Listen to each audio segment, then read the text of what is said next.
Hello everyone, welcome to Physics Mafia. Today we are going to discuss problem number 1.104 from Euro Hitley series. इस question में air drag पर based problem है dynamics, तो मतलब इसमें कुछ खास है नहीं, बट हमें काइनेमेटिक्स इसमें काफ़ी अच्छी लगानी पड़ेगी। हमें जो इक्वेशन सोल्व करनी पड़ेंगी एक्सेलरेशन वेलोसिटीज़ की, हाइट्स की, वो थोड़ी उसमें इंटीग्रेशन वगैरह काफ़ी यूज़ में लेना पड़ेगा। डिफरेंशियल इक्वेशन से आएगा क्योंकि फोर्स वेरिएबल इंक्लूडेड होंगे इसमें, एयर ड्रैग की वजह से आने वाला force. A body of mass m is throne straight up with velocity. एक बॉडी था, उसको मास m था, जिसको ऊपर की तरफ v नॉट वेलोसिटी से स्ट्रेट अप प्रोजेक्ट कर दिया जाता है। तो find the velocity v dash with which the body comes down if the air drag is equal to k v square. अगर air drag k v square होता है, यानी जो भी स्पीड होगी उसके वजह से एयर ड्रैग, मतलब कि जो वेलोसिटी होगी उसके अपोजिट में लगने वाला फोर्स को एयर ड्रैग बोला जाता है। तो अगर वो ऊपर मूव कर रहा होगा तो एयर ड्रैग उसके वेलोसिटी के अपोजिट नीचे, और अगर वो जो नीचे आ रहा होगा तो उस समय एयर ड्रैग अपोजिट में ऊपर की तरफ लग रहा होगा। केस में कॉन्स्टेंट है और वेलोसिटी पर डिपेंडेंट फोर्स है। स्पीड के constant, v is velocity of the object. तो हमें पूछा गया है कि कौन सी वी डैश वेलोसिटी होगी जिसे वापस रिटर्न करेगा ग्राउंड के ऊपर। देखो, हमने अगर इसको प्रोजेक्ट करा है, ठीक है, अगर हमने इसको प्रोजेक्ट करा है वी नॉट वेलोसिटी से, तो सीधा ऊपर जाएगा वर्टिकल, क्योंकि हॉरिजॉन्टल में फोर्स है नहीं, और फिर सेम लाइन पे नीचे की तरफ आ जाएगा। लेकिन वो सेम लाइन पर अपवर्ड और डाउनवर्ड पाथ दिखाना पॉसिबल नहीं है, इसलिए थोड़ा सा हम साइड में दिखा देते हैं कि ये ऊपर की तरफ गया और फिर नीचे की तरफ आने वाला ये पाथ है। हालांकि ये होता है वन लाइन मोशन है। कई बच्चों को तो ये तक डाउट होता है कि पार्टिकल जब ऊपर की तरफ फेंका जाता है तो ऊपर जा करके ऐसे घूम करके नीचे आता है। ऐसा नहीं आता। समझ में आ रही बात? वो तब होता है जब हॉरिजॉन्टल में कोई वेलोसिटी हो उसके पास में, प्रोजेक्टाइल पाथ होता है। फिर वो अगर वर्टिकली ऊपर प्रोजेक्ट कराए तो सेम लाइन पर ऊपर जाकर के नीचे की तरफ आता है। दूसरी बात ये कि जब ऊपर जा रहा होगा तो नीचे फोर्स लगेगा, नीचे आ रहा होगा तो एयर ड्रैग ऊपर की तरफ लगेगा। लेकिन mg जो कांस्टेंट फोर्स है वो डाउनवर्ड लगेगा हमेशा, वो नहीं बदलेगा। mg हमेशा नीचे की तरफ लग रहा होगा। तो मैं मान लेता हूँ going up t equal to 0 पर, मान लो वी नॉट वेलोसिटी से मैंने ऊपर की तरफ प्रोजेक्ट करा इस पार्टिकल को, तो किसी इंस्टेंट पर जो वेलोसिटी v है ऊपर की तरफ, क्योंकि एयर ड्रैग और mg दोनों नीचे की तरफ लग रहे होंगे वेलोसिटी ऊपर होने की वजह से, mg भी नीचे और के वी स्क्वायर जो है वो भी नीचे की तरफ, तो नेट फोर्स डाउनवर्ड नीचे की तरफ लग रहा है। यानी कि एक्सेलरेशन नेगेटिव है दोनों फोर्सेस की वजह से, वेलोसिटी की अपोजिट इन द सेंस। तो वेलोसिटी v से अगर ऊपर की तरफ जा रहा है तो नीचे फोर्स mg प्लस के वी स्क्वायर लगेगा, और जब हाईएस्ट पॉइंट पर पहुंचेगा वहां पर वेलोसिटी 0 होगी, और मान लो वो h हाइट गया।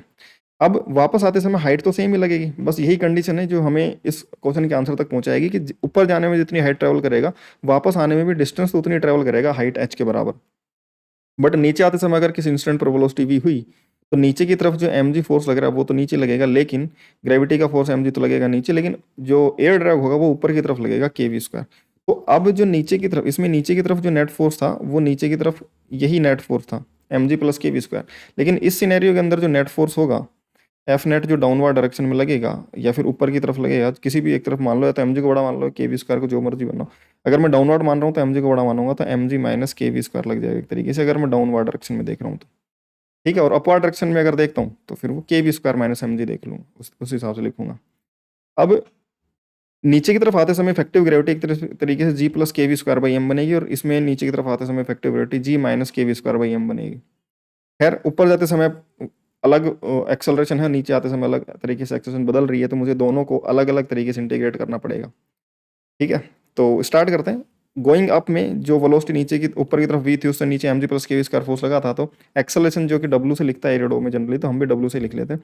w वेलोसिटी के अपोजिट है तो हम लिख देंगे माइनस ऑफ mg प्लस के वी स्क्वायर, क्योंकि दोनों ऐड होकर के नीचे की तरफ लग रहे हैं एक ही डायरेक्शन में नीचे की तरफ। तो दोनों के दोनों वेलोसिटी को स्लो डाउन कर रहे हैं, तो वेलोसिटी अपोजिट है तो हम एक्सेलरेशन को नेगेटिव लिख लेते हैं, वेलोसिटी की डायरेक्शन को पॉजिटिव मानते हुए। ठीक है, अपवर्ड डायरेक्शन को पॉजिटिव मानते हुए, और ये एक्सेलरेशन नेगेटिव आ जाएगा।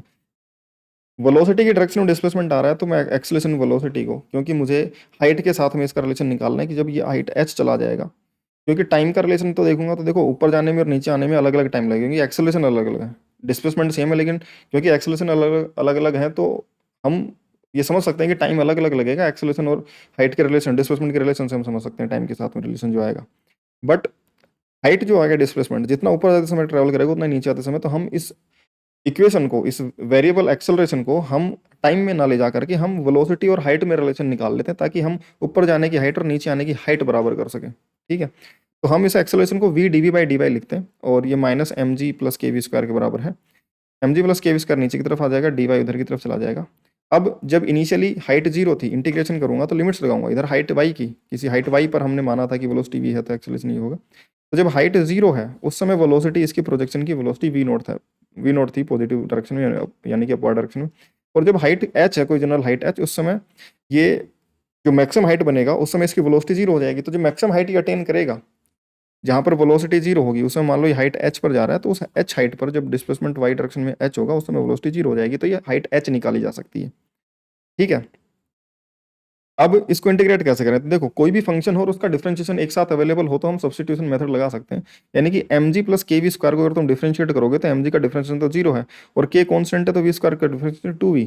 तो 2v यानी कि v की पावर 1, और v की पावर 1 यहाँ पर अवेलेबल है क्योंकि 2 और k तो कांस्टेंट है, उनको तो कहीं भी एडजस्ट किया जा सकता है।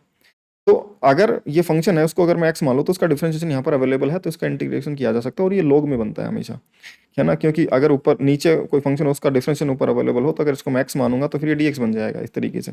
तो mg प्लस के वी स्क्वायर को अगर मैं x मान लूँ तो उसको डिफरेंशिएट कर दूँ बिना किसी के रेस्पेक्ट में, सिर्फ डिफरेंशिएट कर रहा हूँ। mg का differentiation zero, k into v square का 2v, सॉरी हाँ वी स्क्वायर का 2v, और v का फिर dv बन जाएगा, इधर x का dx डिफरेंशिएशन बन जाएगा।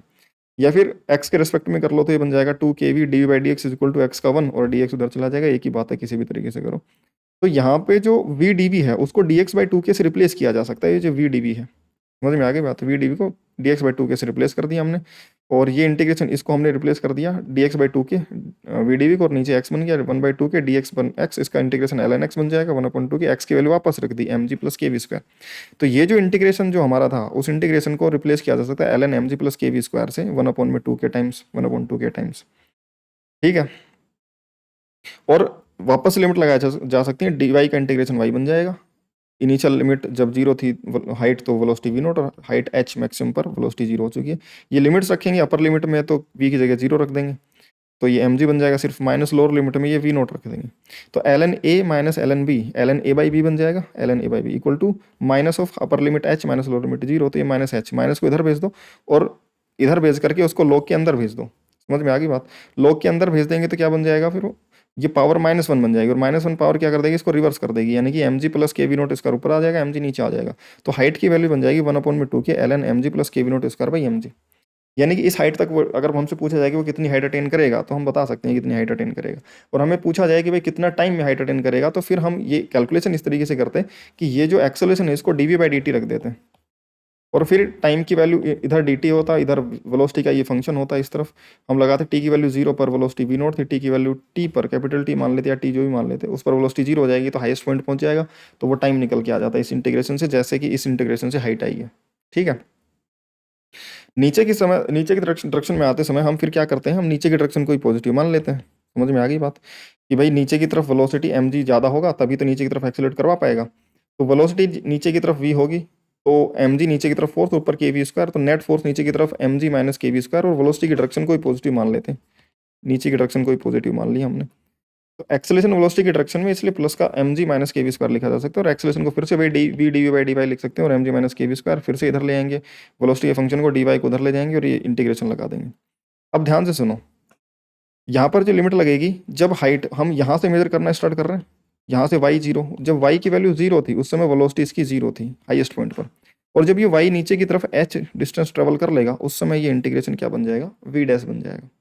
समझ में आ गई कि भाई ये वेलोसिटी जो जीरो थी वो कहाँ पर पहुंच जाएगी, वेलोसिटी वेरिएबल फाइनल लौटते समय v डैश वेलोसिटी, और यही हमें निकालनी थी कि भाई फाइनली जब वो वापस आ रहा होगा तो उस समय क्या वेलोसिटी होगी। तो अब हम कर सकते हैं कि जो mg minus k v square, फिर उसको x रख दें और इसको डिफरेंशिएट कर लें, तो यहाँ पर बन जाएगा माइनस का 2k v d v equal to d x, और वी डी वी को की जगह डी एक्स अपॉन में माइनस का डी एक्स अपॉन में 2k रख सकते हैं, माइनस का डी एक्स अपॉन में 2k रख सकते हैं यहाँ पर, और फिर इसको इंटीग्रेट कर लेंगे तो फिर से वही बात है, minus D x upon 2k, minus आ जाएगा बाहर, बाकी सब सेम रहेगा, तो वही 1/x ln x बन जाएगा माइनस 1/2k, और x की जगह जो हमारा mg minus k v square माना था हमने वो रिपोर्ट कर देंगे, तो इंटीग्रेशन आ जाएगा कि इस इंटीग्रेशन को इस तरीके से लिखा जा सकता है, y की लिमिट 0 से s तक और इसकी लिमिट 0 से v डैश तक, अपर लिमिट रखेंगे तो दोनों जगह v डैश, इसमें v की जगह v डैश रखेंगे, माइनस लोअर लिमिट में 0 रखेंगे तो सिर्फ mg बचनेगा। फिर से वही बात ln a minus b ln a by B बन जाएगा, ln a बाई बी, और यहाँ पर अगर हम देखेंगे तो ln mg minus k we dash का स्क्वायर अपॉन में mg बन जाएगा ये, और -1/2 की हाइट आ जाएगी। ऊपर से देखें तो पिछले एक्सप्रेशन में जो हाइट आई थी ये हाइट निकल के आई थी इसके बराबर, यानी कि ये दोनों हाइट्स बराबर होनी चाहिए, क्योंकि ऊपर जाते समय जितनी हाइट ट्रेवल करेगा वापस उतनी हाइट तो नीचे फॉल करेगा, तो एच और एच ये दोनों बराबर होनी चाहिए, तो बस यही कंडीशन लगानी है और वी डैश निकल के आ जाएगा। ये जो हाइट थी इसमें पुरानी जो पिछले एक्सप्रेशन से हाइट निकाली थी वो रख दी हमने, और फिर 1/2 के 1/2 के काट दिया, ये माइनस को अंदर भेजा तो ये रिवर्स हो गया, mj upon mg minus k we dash square. और लॉग अगर बराबर हो तो उसके ये बेस तो ई दोनों में ई है ही, और अंदर की वैल्यूज बराबर होंगी तभी दोनों वैल्यूज बराबर होंगी, तो अंदर की वैल्यूज को बराबर कर दिया। फिर इसको क्रॉस मल्टीप्लाई कर आके कि अब तो सिंपल कैलकुलेशन है और वी डैश की वैल्यू निकल के आ जाएगी। समझ में आ गई बात? वी डैश की जो वैल्यू निकल के आएगी उसको रूट वगैरह लेकर के फाइनल जो वी डैश बन जाएगा वी नॉट अपॉन में स्क्वायर रूट ऑफ 1 प्लस के we naught square by M g. ये सिंपल कैलकुलेशन है, तुम इसमें देख करके भी समझ सकते हो, ठीक है ना। तो ये वी डैश निकल के आ जाएगा। इसका थोड़ा सा आसान तरीका या फिर थोड़ा कैलकुलेशन बचाने का तरीका ये और हो सकता है, जिसको मैं बताऊं तो कैलकुलेशन बचाने का तरीका ये हो सकता है कि ये जो तुमने एक्सप्रेशन निकाला वाई का, हम ऊपर जाते समय वाई का एक्सप्रेशन लिख रहे हैं और नीचे आते समय वाई का एक्सप्रेशन लिख रहे हैं, तो एक एक्सप्रेशन तो हमने ये लिखा इनिशियल जो पहला एक्सप्रेशन था उसके अंदर, इसको देखें, और दूसरा जो नीचे आने के समय एक्सप्रेशन लिखा था वाई का, ये लिखा था सेम था, डी वाई 0 से एच तक इंटीग्रेट हो रहा था और यहाँ पर भी डी वाई 0 से एच तक इंटीग्रेट हो रहा है। तो क्यों ना हम इसको पहले इक्वल कर दें, और यहाँ पे ये माइनस था ही, इंटीग्रेशन डी वाई 0 से एच तक की वैल्यू यहाँ से सीधे ही ये वाली वैल्यू उठा करके जो ये वाली एक्सप्रेशन था, इस वाले एक्सप्रेशन से ये वाला वैल्यू ये पहले उठा करके यहाँ पर रख दें। समझ में आ गई क्या बात? और दोनों को एक साथ इंटीग्रेट कर लें, तो लेफ्ट हैंड साइड और राइट हैंड साइड को करेंगे तो एक साथ डायरेक्ट फाइनल कंक्लूजन जो है इस इक्वेशन तक पहुंच जाएंगे जो ये बन रही होगी, और फिर हम सोल्व करेंगे तो आंसर वी डैश निकल के आ जाएगा we naught square root of 1 plus के we naught square by M G. मतलब वो थोड़ी सी कैलकुलेशन को स्किप करने का एक तरीका हो सकता है, ठीक है। बाकी यार आई होप कि तुम्हें सोल्यूशन समझ में आएगा। फिर भी कोई डाउट हो तो तुम अपने कमेंट सेक्शन में पूछ सकते हो, या फिर अपना जो टेलीग्राम पर डाउट ग्रुप है माफियाज डाउट क्लास ग्रुप, वहाँ पर भी आकर तुम मुझसे अपने डाउट डिस्कस कर सकते हो पर्सनली, जो मैं लाइव ऑडियो सेशन लेता हूँ। दूसरा अपना जो टेलीग्राम चैनल है फिजिक्स माफिया के नाम से, वहाँ पर तुम क्लासेस की अपडेट्स लिंक्स वगैरह और अपने नोट्स वगैरह वहाँ से गैदर कर सकते हो, तो तुम्हें वहाँ भी वो चीज़ें मिल जाएंगी, ठीक है। और भी ये कोई भी डाउट हो तो तुम कमेंट या फिर अपने टेलीग्राम डाउट ग्रुप में आकर के मुझे किसी भी टाइप के प्रिपरेशन रिलेटेड भी डाउट पूछ सकते हो, कोई इश्यू नहीं है ना।